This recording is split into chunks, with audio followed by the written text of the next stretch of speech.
Let us now log in as an accountant in order to analyze the role of an accountant in the Legible accounting system. When we log in, we're brought to our dashboard, as we always are.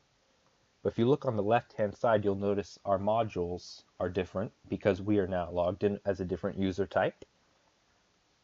We now have access to Journalizing, Trial Balance, Income Statement, Balance Sheet, and Statement of Retained Earnings. In addition, there are some changes to our permissions on the Chart of Accounts and Accounts page. We can see if we go to our Chart of Accounts that we no longer have the ability to add accounts to the Chart of Accounts or edit accounts.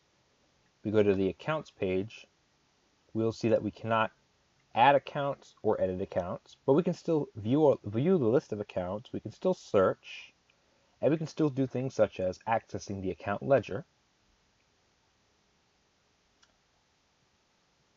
If we go to the Journalize functionality now, we can view a list of journal entries that have been entered into the system. For each journal entry, we can see whether it is pending, approved, or rejected by looking at the dot on the left-hand side of the journal entry. An orange dot means that a journal entry is pending, while a green dot would mean that the journal entry has been approved and thus posted to the ledger. A red dot would indicate that a journal entry was rejected.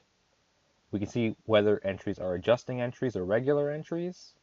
We can see who created the journal entry, and we can see the affected accounts and a description. The amounts are also displayed. This Legible accounting is a double entry accounting system, so anytime an account is debited, credits must occur to equal the amount of debits, and vice versa.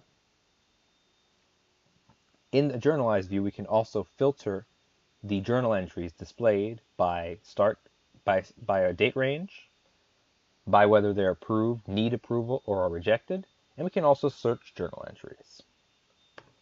When we're adding a journal entry, we can specify the date, the type of journal entry.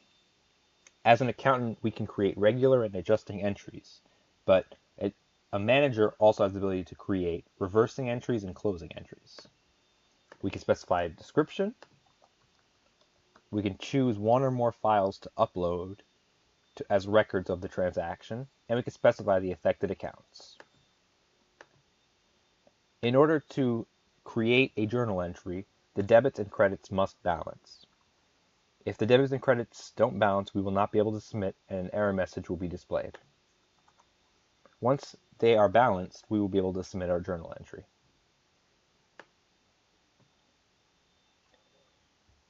Now let us move on to the Trial Balance module. The trial balance displays the list of accounts in the system and their balances, much like you could see on the Chart of Accounts page. However, it also displays the total balance. This is important because we can see whether we've made a mistake in entering journal entries or whether there's an error in the way the system calculates balances. The debits and credits must balance in a double entry accounting system. We can see here that our debits and credits balance at $35,675. Let us go back to, let us go to look at the income statement. The income statement displays the total revenues and total expenses for the accounting period. And once they're subtracted, the net income can be calculated. We can see here that the net income is positive, so it's a net gain of $5,675. The balance sheet allows us to see the value of our assets in addition to the liabilities and owner's equity. We can see that the accounting equation is respected and assets equals equity plus liabilities at $29,925. In our statement of retained earnings, we can see what our retained earnings are for the beginning of this accounting period and what our net income has been for this accounting period.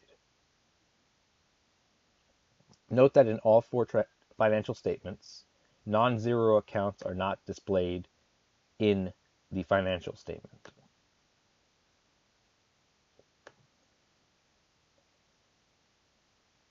If we go to the Journalize module and approve these adjusting entries, we would expect our financial statements to change.